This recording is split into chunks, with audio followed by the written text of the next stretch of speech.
అప్పుడే మేము ఒక మంచి కపుల్ అయితే కలిసామన్నమాట, రవితేజ గారు అండ్ రేఖ గారు. సో వాళ్ళు మాకు సజెస్ట్ చేశారు. అండ్ యాజ్ ఏ కపుల్ గా వాళ్ళు స్కిన్ ఇష్యూస్ ని, హెయిర్ ఇష్యూస్ ని క్లియర్ చేసుకొని అండ్ హెల్త్ ఇష్యూస్ ని రివైవ్ చేసుకున్నారు. సో అలా వెయిట్ లాస్ అయ్యారనమాట. అండ్ మనం బయటికి వెళ్ళి ఎక్సర్సైజ్ చేయాల్సిన అవసరం లేదు, ఇంట్లోనే ఉంటూ మనం మంచిగా వెయిట్ లాస్ అవ్వచ్చు అనమాట.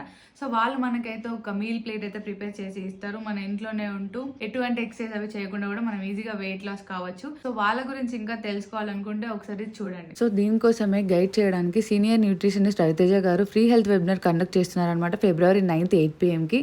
వీళ్ళు యాజ్ ఏ కపుల్ గా రేఖ గారు అండ్ రవితేజ గారు వెయిట్ లాస్ అయ్యారు అండ్ వాళ్ళ ఇష్యూస్ ని రివర్స్ చేసుకున్నారనమాట. దీంతో పాటు నంబర్ ఆఫ్ పీపుల్ కి వాళ్ళు హెల్ప్ చేస్తున్నారు వాళ్ళ హెల్త్ ఇష్యూస్ ని రివర్స్ చేసుకోవడానికి. Like PCOD, infertility, diabetes, hair and skin issues తో పిల్లలకు కూడా హెల్త్ ఇష్యూస్ ఉన్నా క్లియర్ చేస్తారనమాట. మేము కూడా మా మీన్ ప్లేట్ ని డిజైన్ చేసుకున్నాం. వీళ్ళు మనకు ఒక మీన్ ప్లేట్ అయితే డిజైన్ చేసి ఇస్తారనమాట. సో మీకు కూడా మీ మీన్ ప్లేట్ డిజైన్ చేసుకోవాలి అనుకుంటే వాళ్ళని అప్రోచ్ అవ్వండి.